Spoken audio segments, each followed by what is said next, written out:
You're listening to They're gonna call it a hard foul. They're gonna call it a hard foul. offering in-depth analysis on all things Boston Celtics with your hosts, Jim and Mike Quigley. All right. Hello to everyone. This is a solo pod with just Jim. Michael is off today. Want to do a quick pregame pod as the Celtics prepare to close out the NBA Finals at home against the Dallas Mavericks tonight at the Garden. Celtics were absolutely blasted Game 4 in Dallas. I thought after about 6 minutes into the game, they got out of what they wanted to do on offense. They were getting good shots early, and then I thought really settled for, contested threes sometimes, or, Dallas would give them room and pack the paint, and there wasn't any attempt to really penetrate and break down the defense. And then on the other end, I hate to say it, but it really did feel like effort in some ways. There was no ability to stop the ball. I thought their pickup points weren't high enough. I didn't think their force was what you would need it on the ball. Kyrie constantly was able to get to the paint, find the matchup, and get whatever shot he wanted. Luka was able to back his man down. Dallas played him off the ball quite a bit. And the other thing Dallas finally did is they were willing to take those above the break threes, and they had some success. But more than anything, just by them willing to do that, I thought it softened the Celtics defense up quite a bit. I thought it was a really important adjustment that they made where they were going one-on-one and able to kick to that open above the break three. And as you saw, it even opened up some corner threes for them. So this key, I just think in this one is you have to have the ability to stop penetration, which means that you got to have higher pickup points. They are not having really Luka bring the ball up at all. It's a lot of times it's PJ Washington. I think you got to stop that pressure in the backcourt as well, like you would with Luka. Although Washington's a decent ball handler, he's not a great ball handler. And if Kyrie's doing that, I would do the same to try to wear him out. The other thing that ended up happening because you weren't stopping penetration is that Dallas was getting second, third, fourth possessions on offensive rebounds. A lot of times because you were in rotation, you had a small under the hoop instead of a big, and they were able to just continue to get offensive rebounds, which led to either open threes or better looks than they initially got. And that was a huge problem for the Celtics. I thought Dallas played much faster. I thought Luka was amazing with his look-ahead passes all game long. I thought they continually attacked the Celtics defense, and the Celtics didn't fight back. And then on the other end, it really just felt like one of those games where their offense was, negatively impacted by their defense, where they weren't getting stops and weren't playing with the requisite force on that end. And then on the other end, they ended up, I just thought, settling sometimes. I didn't think it was a good game for Jaylen Brown at all. I thought Drew Holiday's reads for a lot of the game were just the wrong reads, which you don't really see from him. And, he mentioned post-game that they're allowing him to go one-on-one without the help. So in those situations, he needs finish. The shooting was poor, but I didn't think there were great shots from Derek White. And you obviously need more from Al Horford. The other, I think, really the thing that got magnified in this game, and I thought it got magnified during the fourth quarter run that Dallas had in Game 3, is the lack of Kristaps Porzingis. All season long, when the offensive got him muddied, he's kind of been the bailout. Finding him on the high post against a small player, extend the floor for a three, the ability to get him in a lob situation. Those things were all just unavailable, obviously, without him being there. And he's not going to be there tonight. So that means you need to play harder. That means you need to force the drives. I think it would make a lot of sense if they're playing Holiday one-on-one to find opportunities to get him on the post. He's a very good post player. He's a very good post passer out of the post to start your offense. Oftentimes they would do that last year with Marcus Smart. I think it would make a lot of sense to do that with Holiday to soften up the D today. And I would start your screen and rolls higher for Tatum and Brown. They seem to be wanting to get into their offense and then start in the screen and roll. I would do what Dallas has done frequently is set that screen around half court, get them going downhill, get them more in rotation where the defense is a little bit more loose. And you have to play faster. I just thought there were two different teams on the court on Friday night. Dallas was playing fast. They were playing with force.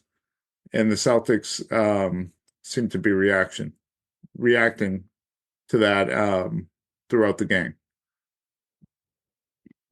Obviously, the other thing that you really would like to finally see, and it hasn't happened since game one, is a fast start. Dallas has been the more aggressive team early through the games 2 through 4. They've gotten off to leads of double digits twice, and I think in game 2 is 7 or 8. Maybe that was double digits as well. Where the Celtics started slow, and obviously Dallas has had more urgency because they've been down in the series. That urgency is still going to exist for them tonight, but you're going to have the home crowd behind you. You're going to have a city on the edge of its seat wanting a championship. I think it's important to start fast, and that's on both ends, playing with a lot of force defensively and attacking on offense. Try to get the crowd into this early on. Well, that means you don't have to settle for the first open shot. Drive and kick, get them in rotation, and try to take advantage of it that way. You were embarrassed Friday night to the point of having one of the worst losses in Celtics playoff history. It's among the worst losses in NBA playoff history. You were down as much as or over 40 points in a game. And it just really snowballed on you. Fortunately, none of those points carry over. But I do think there's something to be said that Dallas is going to have a lot more confidence than they've had all series long. And they did a lot better job of picking on the matchups they wanted, whether it was getting Luka on a guy like Derek White, attacking the bigs like Xavier Tillman, or Kyrie finding the right guards to attack in penetration. You need to be ready. You need to play with more force. You need to play with more fight. You need to make things harder. If I'm Joe Mazzulla tonight, and I know the mentality is, whatever it takes forever, how long it takes is what they keep saying. I coach this a bit like a game 7. You have 3 or 4 days off. So your next game after tonight would be Thursday if you lose. If Peyton Pritchard isn't making shots, I don't go back to that well in the second half. I'd have a very short leash on my bench players in this one. If those guys aren't making shots, it really puts you in a tough spot where it allows Dallas to kind of ignore them as an offensive threat. And that's kind of what they're doing to Pritchard right now. Hauser needs to come in and make shots. Otherwise, I attack this like a game 7, and my rotation is 6 or 7 guys. And you put it all on the line here tonight at home. I expect the Celtics to come out and be ready. I expect a much better performance. The thing that scares me, and the only thing that really scares me, is that it's quite possible the Celtics could lose shooting for 2 or 3 games in a row. And that could be enough when you have guys like Luka and Kyrie to keep them afloat and give them an opportunity to win. But outside of that, my expectation is the Celtics you're going to see much more of a games 1 through 3 Celtics than you are going to see game 4. I expect to see some adjustments on offense to attack what Dallas was doing. They really, whenever Tatum would drive or Brown would get the ball, it'd almost be, a diamond in one. It would look like they would switch to a zone behind the drive, and just to really kind of take away the rim and take away the paint from these guys whatsoever. So, whether it's getting these guys on the block, starting them on the foul line, higher points on our pick and rolls, but the key is to just get them paint touches and you drive and kick and make shots. So I expect we'll see more of that from the Celtics. I expect them to be better on the glass because I expect their pickup points to be better on defense and their ability to keep the Mavs out of the paint to be better. And it will be interesting. One of the things you should be watching for early in this game, like I said, Dallas shot the above the break threes in Dallas in Game 4, which is something they just refused to do through games 1 through 3. And you can't beat Boston without shooting the three ball. You can't beat Boston without shooting a high volume of threes wherever they give them to you. Not give them to you in the corner. You got to take the above the break ones. Whether in Boston with the crowd the way you expect it to be, which is going to be frenzied, and just the intensity of the night, whether those role players, your PJ Washingtons, your Derek Jones Jr.'s, your Hardys, etc., are willing to take those shots when they're given to them. Because my sense is the Celtics will give it to them early again in this one. So we'll have a Luka drive, a Kyrie drive, and the kick out for those above the break threes. Are they going to shoot it, or is there going to be hesitancy like there was during games 1 through 3? And will Luka and will Kyrie make the pass like they did in Game 4, or will it be more games 1 through 3 where it's those guys going one-on-one and not involving their teammates as much as they should? So those are the things I'm looking out for. I expect in a game like this, Game 5, for the officials to put the whistles away for the most part. So I expect free throws to be down. So you're just going to have to get it done yourself. Play through contact, play hard. And I think that's going to be key for Jason Tatum, especially when he goes to the hoop. Play to score. Don't play to get fouled. Go right to the hoop, go through these guys, and play to score. The line tonight, 6.5, 7. Look, in a game like this, I'd stay away. I think if you just even in Celtics histories, when they've been blown up by 20, I think they're 5-1, but the majority of those games in the playoffs in Celtics history, they've been close games. This season, when the Celtics have gotten blown out, and there's been a few times, they've come back the next night and been, balls on fire, and they've killed the team. So I'm kind of torn on which way this one can go. I think the Celtics will win. I'm not sure that they'll cover, though, because I do think Dallas has some confidence coming into this one. Look, it's pretty simple at this point. It comes down to two things for the Celtics, really. You need to play harder.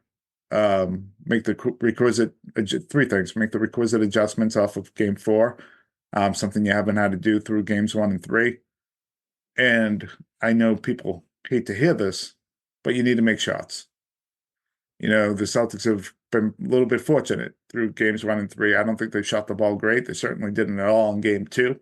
They haven't shot great at home overall in the playoffs. I don't think they can get away with shooting that poorly tonight, or anything close to that, and not getting what you need to get out of Tatum scoring-wise. So those things need to happen. My sense is they will.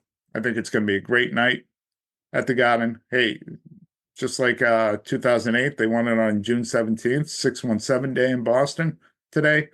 I think we're going to see kind of the same thing. The only other thing, I guess, is those Kyrie comments from yesterday where he called Celtics fans a cult, or the Celtics organization a cult. For the most part, I thought most of his comments were pretty insightful. I don't know why he decides to step into it like he does every single time. I will say this. The fact that he just can't let things go and say, I could have done things better and I'm focused on Game 5, should give Dallas Mavericks fans a little bit of pause that he is not over this thing and that this thing is still in his head in that his history in Boston and playing in Boston since he's left here has obviously been affected either by the crowd noise or ghosts that he's seeing. Because he has not been himself. He's certainly not been the player he was in games 3 and 4 in Dallas when he's played here in Boston. And I actually thought after coming off of game 4 that he was just going to be focused. And when asked about Boston, it was going to be kind of tunnel vision answers, that's in the past. I'm looking forward to game 5 type of thing. The fact that he needs to dive into this, and this, I'm not making a comment on his character. This is a comment on his mindset. I'd be worried if I was the Mavericks franchise and fans, because to me, he has not put it away. He has not put it to bed for himself as much as he says he has. So if I was a betting man, I just see another night where he really struggles. And if that's the case, that's going to be a tough night for Dallas. So, hey, looking forward to the game 5 tonight. I think the Celtics win it. I think we're going to have a celebratory pod, tomorrow morning, and it should be great. All right, everyone, enjoy game 5. Go Celtics. Let's finally finish this thing.